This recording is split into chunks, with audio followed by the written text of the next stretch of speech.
Hey guys, my name is Jack and today we're going to take a look at another horrible case. The story of a British woman named Dena Thompson, nicknamed the Black Widow, became, in the mid-20s, one of the main topics for numerous documentaries, TV shows, and crime programs. This pleasant at first glance woman turned out to be a pathological liar, fraudster, and led to the grave at least one man who loved her wholeheartedly. Dena repeatedly managed to escape punishment, but in 2003 she was still in the dock. Despite the fact that she was facing life imprisonment, the court was surprisingly mild, allowing parole. So in 2022, one of the most dangerous criminals, who miraculously survived her ex-husband characterized as pure evil, went free.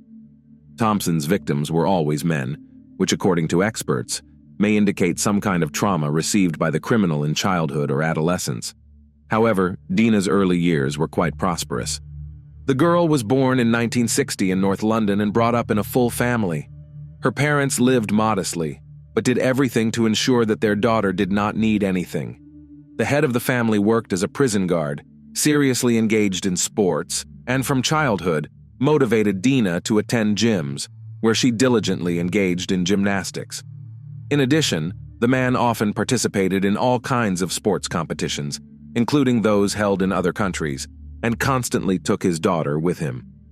Dena grew up quite active, cheerful, and sociable child. She easily made acquaintances and friendships with peers, and with age learned to quickly win the attention of guys she liked. After school, the girl went to college, and then got a job in one of the local banks. At the age of 22 years, Dena met her future first spouse, Lee Wyatt. They first met thanks to the cousin of the guy, who organized a couple blind date. Between young people immediately burst feelings, and a stormy romance began. They got along well, spent a lot of time together, and 2 years later officially legalized their relationship. After the wedding, the couple moved to a provincial place called Yapton, with a population of only 3,000 people. Soon the couple had a son, and the new parents began to slowly develop their own business, creating authors' soft toys, the images of which they invented together. In parallel, Dena worked as a cashier in a construction organization, and their family, according to neighbors, was quite happy and prosperous. The head of the family was often away on business matters and was absent from home for long periods of time. With neighbors, the man practically did not communicate, but his wife, on the contrary, quickly made acquaintances with local residents. Dena knew how to win the favor of others, easily rubbed in the trust. In addition, men often paid attention to the attractive young woman and even tried to court her. At the dawn of the 90 AS, Dena met with a young journalist, whose name was Julian Webb.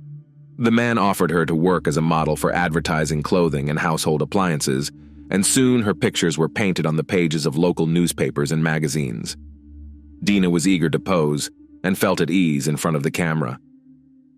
By then, Lee Wyatt hadn't been home for months, and none of the neighbors had any idea where he was or why he'd been gone so long.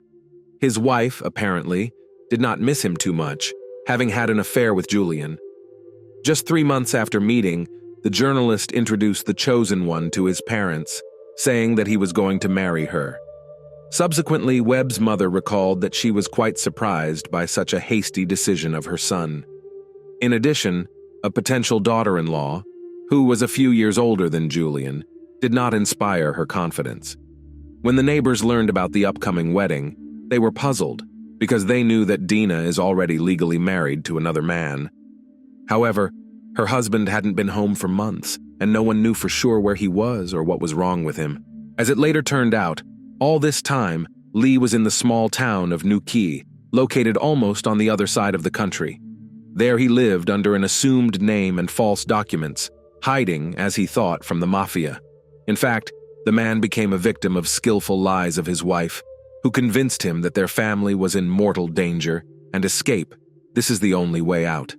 The couple, as mentioned, were engaged in creating authors' soft toys, and their most successful creation was Leprechaun Sean, which sold well and gained a certain popularity. In early 1991, Dena told her husband that their creation was interested in the corporation Disney and is ready to pay £50 million sterling for the opportunity to use this character. But the joy was short-lived. and soon the woman reported that representatives of the criminal world, having learned about the big deal, want to get most of the money, threatening otherwise to kill the whole family. Dena also came up with a way out of the situation, convincing her husband that he needed to hide. Lee quickly acquired fake documents and went on the run. But before this cunning woman persuaded Lee to write several threatening letters to her and make several similar records of phone calls, which allegedly were supposed to be proof that he hates his wife, so that the mafia to stop pursuing her. The trusting husband, not suspecting anything, did as his wife told him to do and then fled.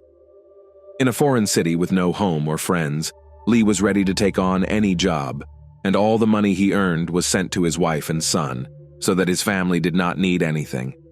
Most likely, this escape really saved his life, but the threat came not from fictional bandits, but from his own wife. In November of the same 1991, Dena married her new favorite Julian, and the wedding couple played on the very money that faithfully sent home deceived Lee. Webb was madly in love and happy, but soon after the wedding neighbors began to notice that the woman regularly visits the lovers while her husband at work. And after a while, she informed Julian that she was terminally ill and was fired from her job because of it. The story with a fatal diagnosis and dismissal turned out to be a lie from the first to the last word, and it also turned out that from the accounts of the company where Dena worked, a large amount of money was missing, and the main suspect in this crime was herself. Then the woman accused her first husband, Lee Wyatt, who allegedly forced her to go to the crime by threats. As evidence, she provided the very letters and audio recordings that she herself had previously convinced him to do. Wyatt himself returned home as soon as he learned that his spouse had remarried. The case was limited to a scandal, and although Dena claimed that he had beaten her, there was no evidence of this. Nevertheless, the detectives sided with the woman, so Lee again had to leave Yapton in a hurry. In love, Julian's situation did not embarrass at all, and he gave his wife all his savings for the treatment of fictitious her fatal disease. But time passed, the money melted, and the husband began to wonder how the treatment is progressing. It turned out that the woman did not have a single medical document confirming her diagnosis. Relationships in the family broke down. Neighbors heard how the spouses fought loudly, and in June 1994, the day after celebrating Julian's 31st birthday, he died suddenly. The evening before the tragedy, his mother called him, but Dena reported that her husband wasn't feeling well and couldn't answer. Julian's mother asked her sister-in-law to call an ambulance, but she ignored her request. The expert examination showed that the young man died of a drug overdose, but for some reason no one saw a criminal trace in this tragedy, and his wife insisted that her husband voluntarily decided to kill himself. In addition, she demanded that Julian's body was cremated, but his parents were strongly opposed to this. Also, after the death of her husband, Dena tried to get a large insurance payment, but she was denied because their marriage was recognized as invalid. At the funeral, Dena did not even try to cry or depict grief. On the contrary, she chose a frank outfit and behaved defiantly. Almost immediately afterward, the widowed woman began to spin numerous novels and affairs. She openly brought lovers to her house, not hiding from the neighbors. Only in 1997, Dena filed a divorce from her first legal husband, and less than a year later she met Richard Thompson, who immediately managed to charm. Dena, not thinking long, told the new lover that suffers from a serious illness, and she has to live a very short time. Blinded by love, the man said that he would turn the last months of her life into a fairy tale and is ready to spend all his savings for this. Wedding couple played in one of the best hotels in Florida. There, they spent their honeymoon and then returned to their native England, settling on its southern coast, in the city of Brighton. According to Richard's memories, his wife literally bewitched him with her care and support, and she also skillfully pretended to share all his views and aspirations. He has always dreamed of owning his own boat to professionally engage in fishing, and his wife not only approved this idea, but also offered him to open a company that provides a yacht for rent, so that he could not only fish himself, but also to teach it to others. Less than a year after the wedding, during a New Year's Eve celebration, Dena gave her husband a romantic dinner. They took a bath together, and afterward, She said she had prepared a special gift and asked her husband's permission to tie him up. Richard, not suspecting anything wrong, readily agreed. But as soon as he had the ropes on his hands, a blindfold over his eyes, and a gag in his mouth, he was suddenly struck hard on the head with a bat, followed by another. Luckily, Richard not only did not lose consciousness, but managed to free himself quickly. Then Dena grabbed a knife and wounded her husband in the shoulder. Richard knocked the weapon out of his wife's hands, immobilized her, and called the police. Dena burst into tears, admitted that all this time she had lied to him and spent all his money. However, already at the station, she pulled herself together and began to claim that it was her husband who attacked her, and she was only defending herself. The story did not end there, and a day later, a real estate agent came to Richard's house to sell the house. He had an appointment with the landlady, who warned him that her husband had left for America on a business trip. At that moment, Richard realized that his wife was planning to kill him, sell the house, and run away with the money. No one would look for Thompson himself for a long time, thinking that he had gone across the ocean.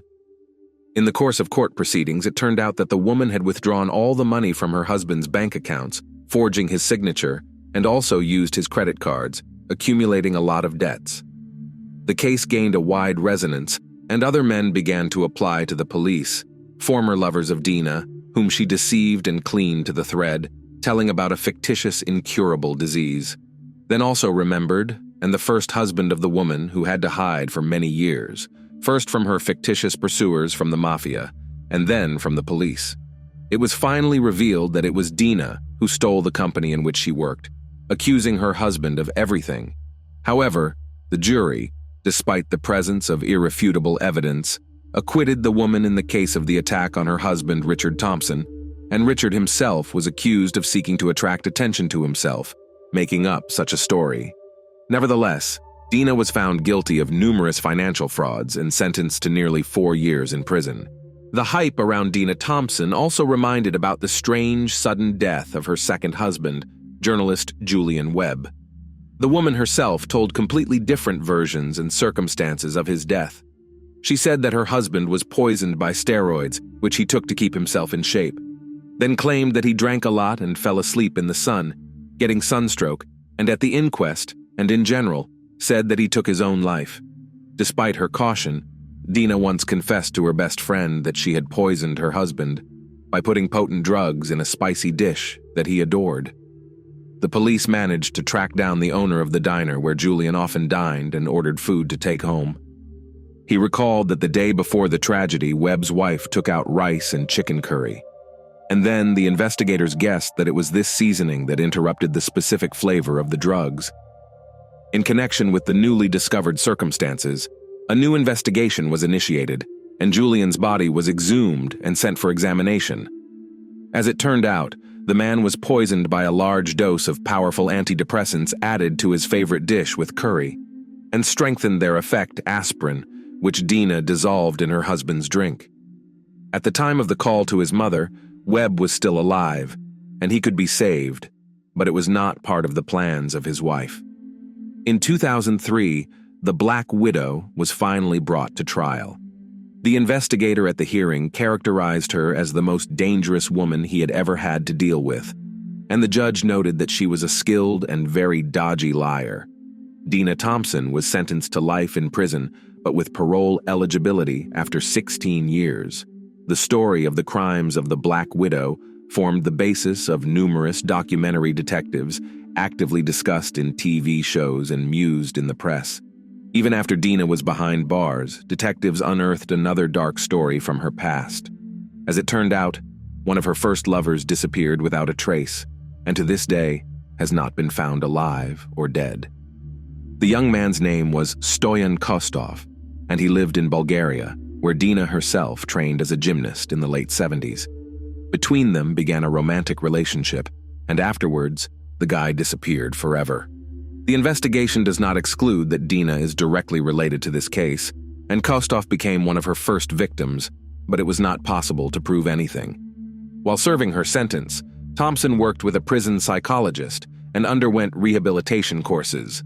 Despite her exemplary behavior and the right words about re-education and realization of her mistakes, Dena, according to the detective in charge of her case, does not feel remorse and pangs of conscience, and therefore can reoffend. Nevertheless, in the summer of 2022, the 61-year-old Black Widow was released from prison. After learning about it, Richard Thompson said that now he will not feel safe because he does not know what to expect from his former spouse. Now, Dena is obliged to report to the police about all her connections and relationships, observe curfew, and report on all financial transactions. She is also forbidden to approach her ex-husbands and lovers affected by her actions. She is forced to wear a special tracking bracelet on her leg that records all her movements. A few months after her release, Thompson was captured by journalists while returning from a store with shopping in a large bag. Curiously, on the ring finger of her right hand was a massive ring, strongly resembling an engagement ring. It is possible that another gullible victim fell into the net of the Black Widow. Thanks for watching, guys. That was Jack with you. Subscribe to my channel. There are many shocking stories ahead. See you again.